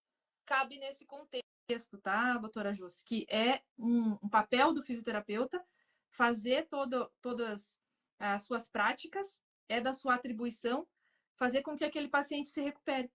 Então, caberia. Não é pelo que o pessoal que está praticando, tá? Estou falando de fisioterapeuta que pratica isso já há algum tempo. Desde o Acórdão 611, que não é de agora, tá? Que trabalha dessa maneira. Inclusive, já foi denunciado umas 10 vezes pelo Conselho de Medicina e continua trabalhando porque ganhou todas, tá? Porque está fazendo a prescrição dentro das suas atribuições. E é o que eu falo para os farmacêuticos, tá? Qual é a nossa atribuição em relação à doença crônica? Tratamentos complementares. De onde eu tirei isso? Eu tirei isso lá da prescrição de suplementos, que é a resolução 661. Tá bem claro lá. Quando eu devo prescrever suplementos? Como eu devo prescrever? Doentes crônicos para tratamentos complementares. Tem as várias maneiras pelas quais eu posso prescrever suplemento. Por isso que eu vou fazer uma aula sobre isso, amiga, porque também tem uma falação esquisita. Então, a gente tem que ler as resoluções e entender qual é o nosso papel. Inclusive, lá fala que é para a gente fazer rastreamento. Rastreamento é o rastreio que eu falo. E através de exames laboratoriais ou outros exames, testes rápidos, lá cita um monte de coisa que eu devo fazer o rastreamento para fazer a prescrição. Aí eu vejo o farmacêutico falando assim para mim, que eu surto, tá? Ai, porque farmacêutico só pode pedir exames para monitoramento de farmacoterapia. Morri, amiga, tá? Então, assim, não sabe o que é rastreamento, nem passou pela ideia dele o que é um tratamento complementar, e ele falou, saiu essas palavras da boca dele. Eu surto. E agora, na resolução 760, reforçou que para a gente prescrever produtos injetáveis, a gente deve solicitar e interpretar exames. Deve fazer anamnese. Não é assim, eu vou fazer uma indicaçãozinha para você de um injetável, sabe? Tá lá bem descrito. Olha a responsabilidade, tem que ter termo de consentimento. Tem que ter feito uma anamnese, uma consulta farmacêutica. Você tem que entender a necessidade daquele paciente, daquele injetável, tá? E aí a pessoa vem falar que não, que tem que ser MIP, não sei o quê. Então é uma falação, amiga, que eu só não surto, porque eu tenho você, tem outras pessoas que a gente conversa e se alivia, né? Doutor Diego Chaves também, um beijo para ele. São pessoas assim que, sabe, conseguem ler a resolução, entender dentro do contexto das atribuições do farmacêutico e fazer bom uso, né, para cumprir o nosso papel de pessoas aqui que estão para ajudar o paciente a atingir os seus objetivos de saúde. Então, Olha, eu fico doida. Uma vez eu ouvi falarem assim, o que o farmacêutico precisa é de prática, não precisa de teoria. Aí aquilo ficou me Fala mais. incomodando, né? Aquilo ficou na minha cabeça e eu comecei a olhar autores, né, que falam sobre essa questão aí. Porque assim, a gente está, né, na nossa humilde vida, a gente vai olhar as pessoas que, né, são referência. Eu, pelo menos, sou assim, né? Eu sei que eu sou referência de muitas pessoas, mas eu também tenho as minhas Tenho as minhas referências. referências também. Então, eu fui buscar na fonte das minhas referências, né? Inclusive, o doutor Divaldo aqui é uma referência bibliográfica, que é meu amigo. Então, eu tenho um amigo que é referência bibliográfica. Eu já li muito, muito ele também. Enfim, aí o que eu encontrei? Eu encontrei o seguinte, que, lógico, tem várias teorias, né, sobre competência, o que é competência, né? Tem a mais usada que competência é conhecimento, habilidade e atitude, né? E a atitude é você querer fazer aquilo, né? Então, eu tentei levar isso para a prática e ver a quantidade, tentar quantificar, né, o quanto precisa de cada coisa. Conhecimento, vamos dizer assim, chutando baixo, é 60, 70% da prática. Se você não tem referência... Você sabe, amiga? Vai praticar o quê? Bizarrice? Exatamente, curandeirismo, né, na minha opinião. Mas, enfim, 70% é conhecimento. E conhecimento vem de referência, vem de evidência científica, vem de resultado clínico, né? E depois você tem a prática, né? Vamos colocar a prática 60% conhecimento, 30% prática e 10% atitude. Né? Vamos colocar assim para não. Né? Então, quando as pessoas falam assim, não, a gente precisa, só prática, eu digo assim, gente, pelo amor de Deus, se não tiver teoria, não tem como embasar a prática, não é só a prática. Teve um momento da minha vida que eu falava isso também. Eu dizia, gente, nós precisamos ir para a prática, a gente precisa ir para a prática. Mas também não é só a prática que valida uma profissão. É conhecimento teórico, e para isso nós temos acadêmicos teóricos que se debruçam na teoria, né? Que é o que você está fazendo hoje. A partir da tua prática, você está se debruçando na ciência para você poder construir protocolos de atendimento, porque a gente também não tem braço para tudo. As pessoas que estão na prática, elas precisam de conhecimento, então tem que ter as pessoas que são teóricas, tem as pessoas que são teórico-práticas, que são aquelas que já fizeram prática clínica e voltaram para a teoria para embasar. Sabe que eu tô rindo, né? amiga? Que eu chamo os mocoronguinhos dos artigos. A gente precisa deles. Porque, assim, onde que eu respaldo para prescrever uma coenzima Q10? Nos estudos que o mocoronguinho fez. Eu chamo mocoronguinho porque eu gosto da prática e a pessoa gosta do método, do negócio. Tem que ter o mocoronguinho, senão a gente não... Onde que eu vou passar, né? E tem que ter aquela pessoa que está lá na prática que discute caso clínico, que discute caso prático. Mas essa pessoa, ela tem que beber na fonte do teórico. Então, assim, não me venha falar que teoria não é importante. Ó, da onde que eu tirei que coenzima Q10 é bom na insuficiência cardíaca? Da minha cabeça, onde eu acordei. Não, né, amiga? Ou algum propagandista conversar com isso. Sei. Eles nem olham pra gente como clínico ainda.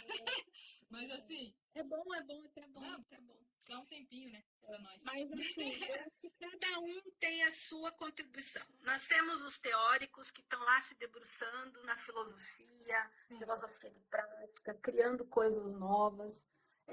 Eu hoje estou assim, não estou na prática clínica, né? Então eu estou me debruçando já, né? Tenho experiência na clínica, então eu consigo me debruçar na teoria e saber o que funciona, o que não funciona na prática. Deu certo, né, amiga? E é o que você também faz para quê? Para poder trazer tudo mastigado. E falar para os alunos, ó, isso aqui deu certo para mim. Isso aqui eu não vi muito resultado.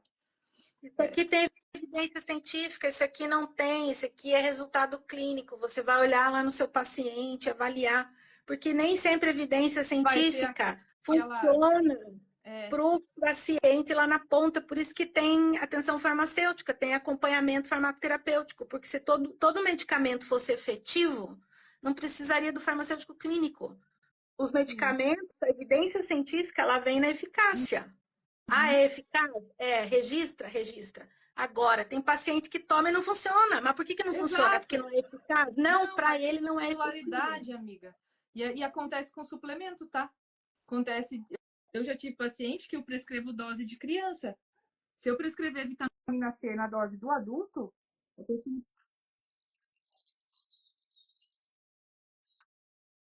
Então, não é só, né, essa visão de, poxa, mas por que para ela a vitamina C não dá? Tem que ser dose pequena e vamos trabalhando com... Entendeu? Provavelmente alguma individualidade metabólica, alguma enzima que não funciona direito, alguma coisa que está acontecendo ali, eu não posso, tá? Prescrever a dose de um adulto. A pessoa manda mensagem, ó, aconteceu isso. Tô com as minhas mucosas em carne viva. E a gente nem ainda arranhou inteligência artificial, né? Porque a inteligência artificial, ela tem a capacidade, por exemplo, de fazer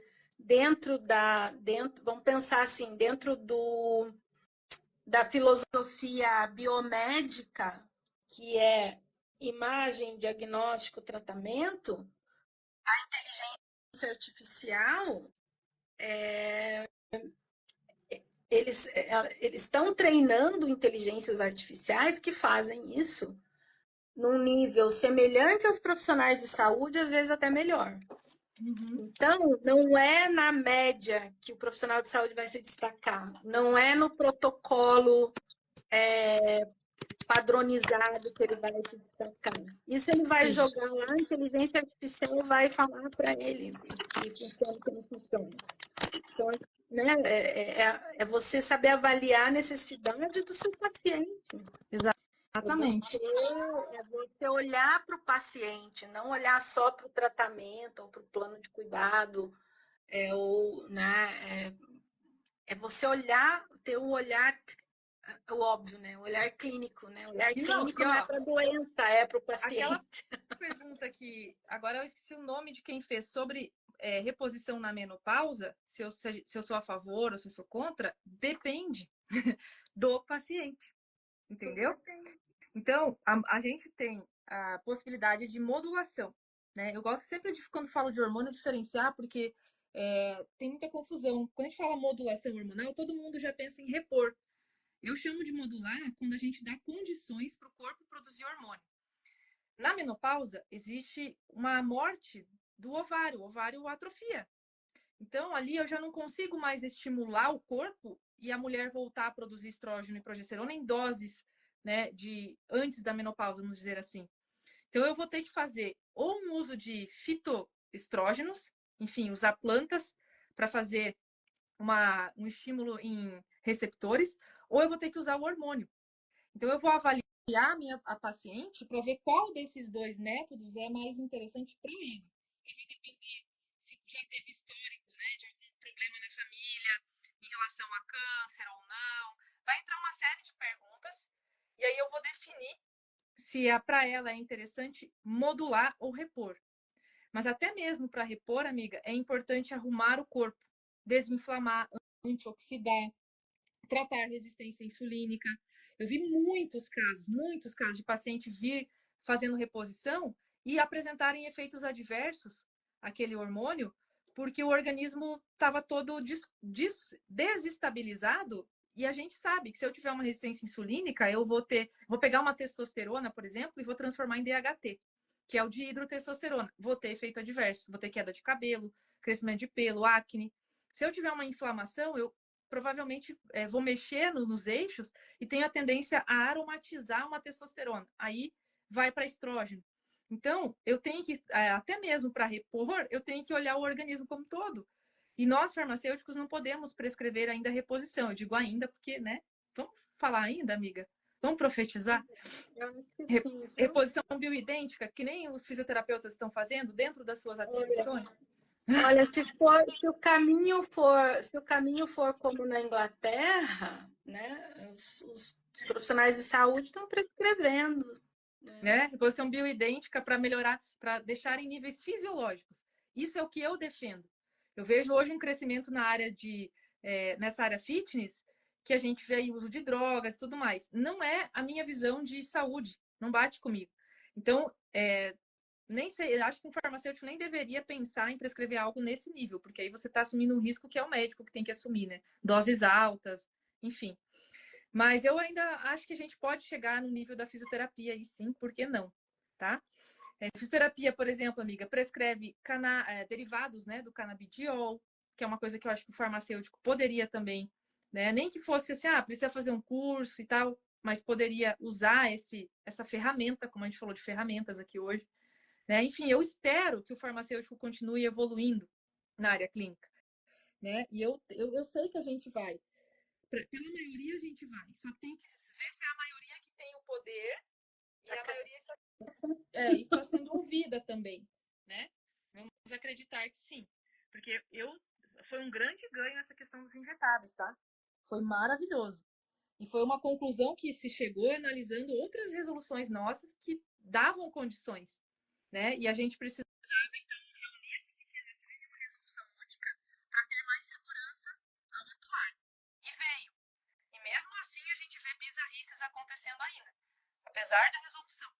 Então eu sei que vai um tempo ainda para a gente colocar isso numa linguagem unificada. Eu acredito que o conselho já está se movendo, tá?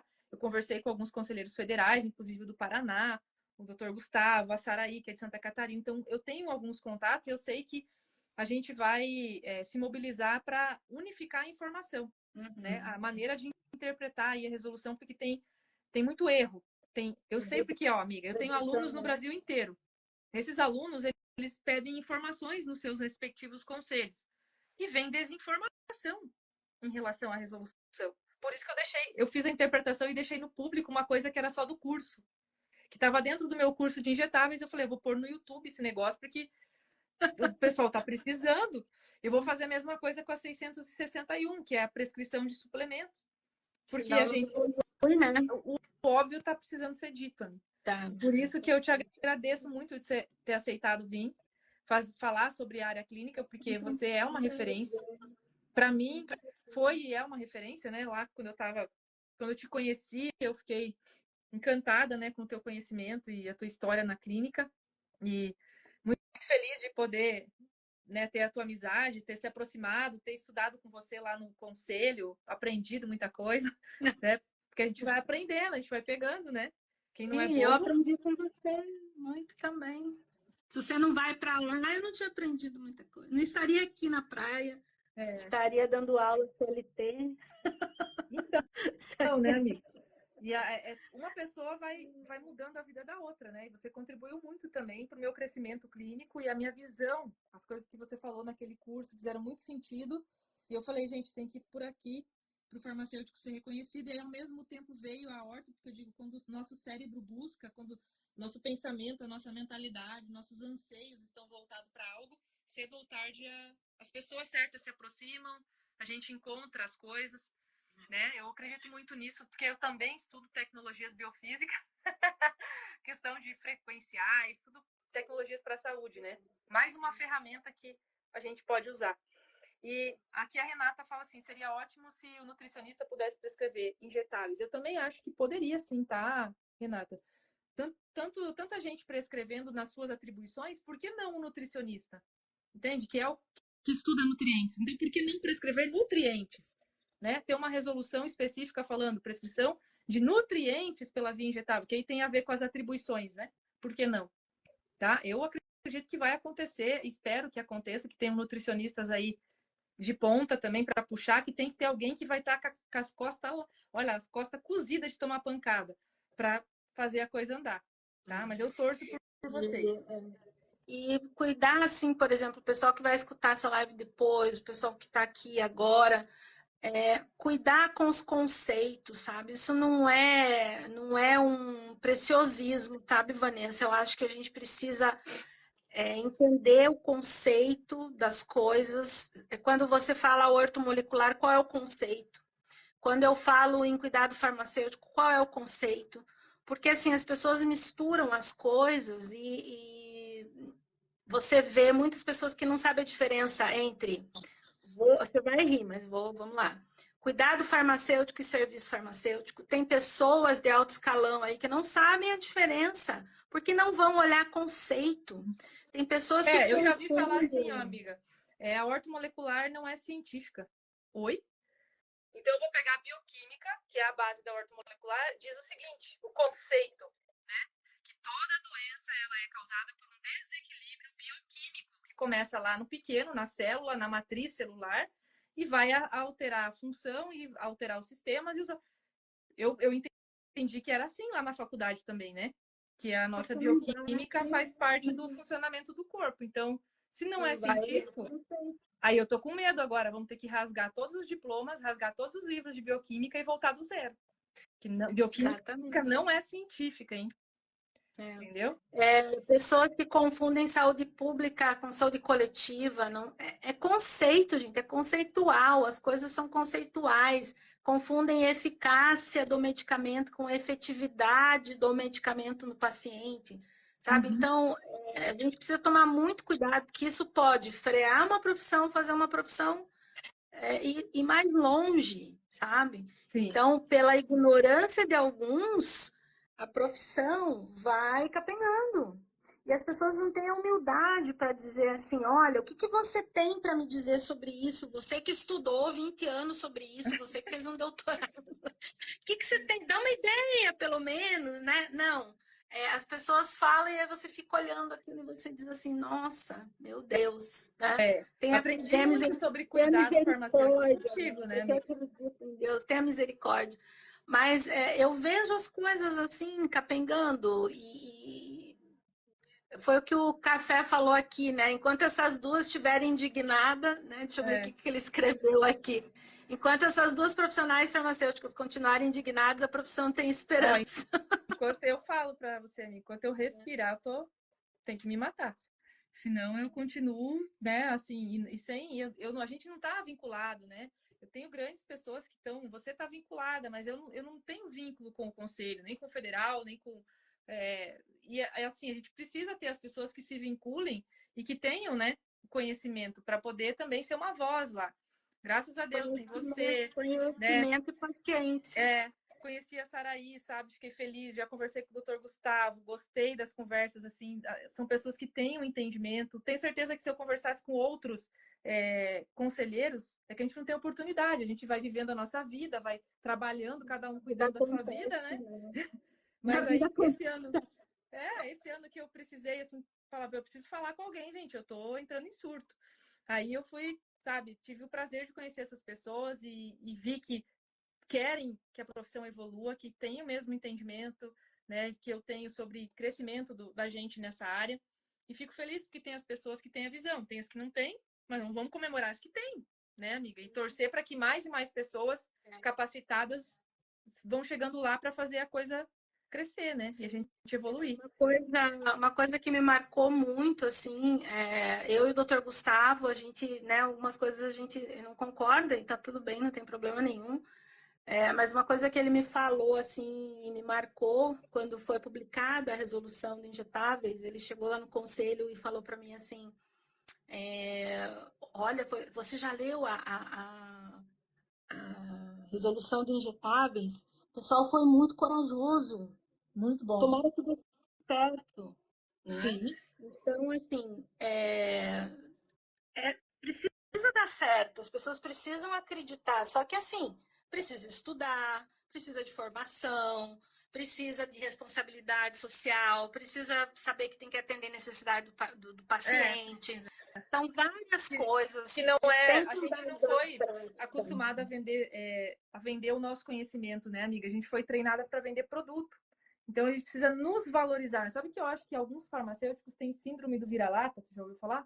Que ele não se valoriza, ele não acha que ele tem que cobrar por serviços. Aí você tem o nutricionista, o médico, o fisioterapeuta, para eles fazer uma consulta, cobrar por aquilo, por aquele atendimento, é a coisa mais normal do mundo. Aí você fala para um farmacêutico, faz a tua consulta, você tem que colocar um preço que seja condizente com o valor de resultado que você vai entregar. Eu trabalho isso, né, para o farmacêutico, porque ele acostumou a passar conhecimento gratuito, e eu já tive pessoas questionando eu já vi pessoas questionando se o farmacêutico deveria cobrar. Gente, não me faz dormir mal. Eu pego essa coisa aqui e bato na cabeça de alguém. Olha a cadeira vindo. Tem uma outra fala, a Angela falou que formou em 85 e ela é muito valorizada.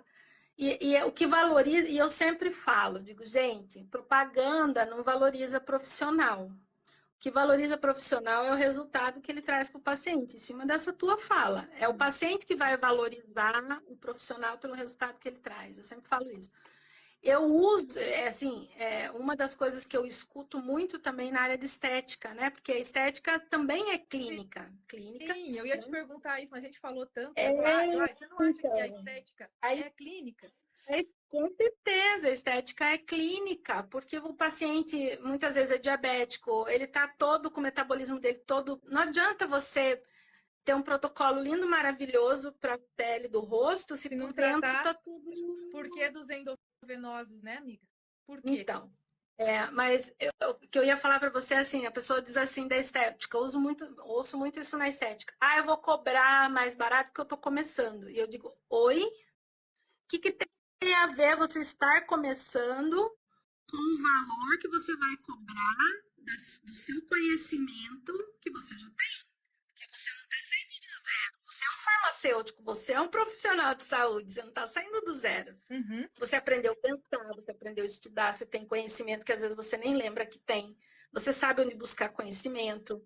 Você tem um olhar, né? Você teve uma formação de especialista, você não é um graduado, você é um especialista, você já está, né, no nível superior. A estética tem que ser, né, para nós, senão nem pode atuar. Então, exatamente. Então, assim, Não é, eu vou cobrar mais barato porque eu estou começando. Não, você vai cobrar pelo resultado que você sabe que você vai entregar para o seu Tem paciente. síndrome Ponto do vira-lata. bonito. Ai, muito legal. Gente, se vocês deixarem, eu fico aqui sugando a Gladys aqui até meia-noite. Então, eu estou muito feliz que ela tirou esse tempo, né, a pedido meu aqui para falar sobre a profissão, já que ontem, né, foi um dia especial, aí o Dia Internacional do Farmacêutico. Eu falei, vamos falar um pouquinho. Parabéns para nós, principalmente os casca-grossa que puxam para frente e não para trás a profissão, que se valorizam, que entendem a diferença que podem fazer, que sabem das suas capacidades, né, intelectuais, capacidade de aprender, capacidade de praticar, porque dá impressão. Eu já me senti retardada em alguns comentários que eu vi. Então eu fico muito feliz por quem puxa a profissão para cima. E por isso que eu estou aqui com a Gladys, porque eu sei que ela faz isso e sempre fez e vai continuar fazendo, e a gente vai, né, amiga? Vamos retomando energia, retomando fôlego. Às vezes a gente precisa ficar um tempo parado, recluso, pensando, mas sei que volta bem mais forte e bem mais capacitado, tenho certeza que você vai voltar com várias novidades ótimas aí pra gente Para poder crescer. quem quiser saber tudo de paciente, aguardem que estamos E acompanha preparando algo muito legal. Me acompanhem também. Daqui a pouco ela volta. Ela tá devagar no Insta porque ela tá nesse momento, né? Daqui a pouco ela volta. Esses dias eu estava pensando, né? Eu falei assim, acho que eu vou colocar uma plaquinha assim lá no Insta, né? Em construção, em reconstrução, né? Tô reavaliando. Reavaliação, uma coisa assim, né? Porque tô Mas a aqui gente pensando. precisa, amiga. Você sabe que, ó, vou falar, em 2013, 14, quando saiu as resoluções, eu comecei a estudar marketing, eu queria falar sobre prescrição, eu te chamei para o Conafarma, só que eu precisei parar e aprofundar todo um conhecimento dentro da ordem molecular, eu precisei praticar, eu precisei ir para o consultório, eu precisei estudar. E aí eu voltei em 2019. Então, olha só, 2014 para 2019, onde eu voltei para o YouTube, aí eu comecei a falar, não, é isso que eu quero levar para os profissionais. Então a gente tem vezes na vida que a gente precisa para voltar com coisas melhores, né? Relevante, né? Nossa, eu acho que isso é um aprendizado para quem está na live até agora, é um dos aprendizados assim que eu acho que é ouro também. Você tem um momento que você precisa parar e revisitar quem você, né, o que faz o teu coração bater Bater, mais para que você forte. veio, qual que é a mensagem que você quer, qual é a diferença que você quer fazer na vida de quem. Tudo isso eu pensei, né? Eu fiz essa viagem até 2000, voltei lá em 2007, por aí, e entendi que é educação, mas não é educação em saúde, é uma outra educação, é uma filosofia, vamos dizer assim, educacional, que é a educação usar a educação como terapêutica. Da mesma forma que você usa florais, da mesma forma que você usa suplemento, você usar a educação, prescrever a educação como terapêutica. Show. Eu falo muito em educação em saúde para o paciente, eu falo de mentalidade do paciente. Até o marketing que a gente faz, amigo, de marketing de conteúdo, né? Levar uma mensagem para as pessoas te conhecerem e virem até você. Eu falo, se você faz um bom marketing de conteúdo, você atrai o paciente certo. Você tem que fazer uma live para falar disso, porque isso é a diferença entre você ter sucesso na tua clínica ou não. Às vezes o paciente não está preparado para um tratamento complementar, não está preparado, não tem mentalidade, não tem educação em saúde, tem que dar um passo atrás com ele. Exatamente. E esse passo atrás chama-se educação terapêutica do paciente. E é um conceito de 1998,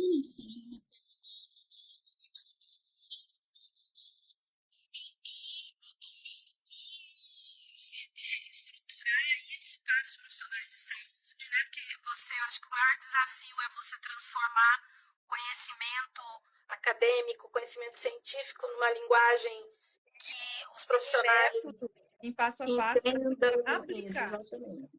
Então vai sair um método bem legal aí. Vai sair. E agora, recente, a OMS também, ela atualizou o documento de 98.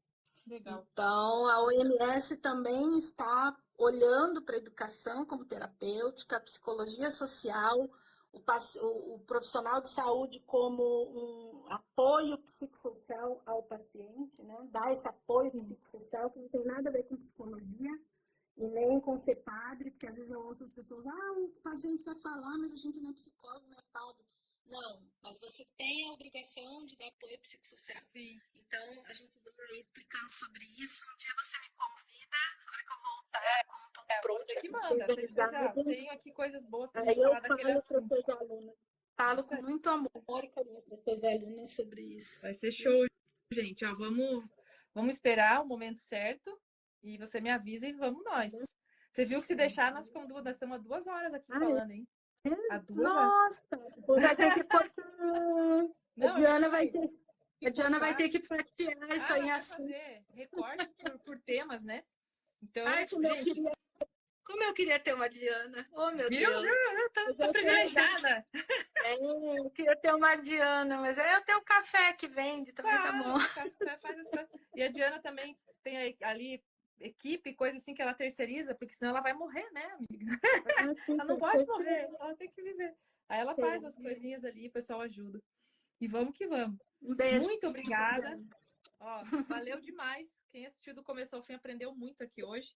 E era isso que eu Obrigada. queria mostrar, né, para os profissionais todos que todos têm esse mesmo anseio. Eu converso muito com os fisioterapeutas, nutricionistas, todos querem contribuir de forma ímpar para a vida do seu paciente, levar ele do ponto A ao ponto B e serem valorizados e serem reconhecidos. É o que a gente quer, né? Estamos aí para ajudar cada um a chegar nisso. Tá bom? Um beijão, uma Amiga, ótima noite, amiga. obrigada, viu? Para você também. Beijo, Sucesso. conversamos. Tchau, tchau.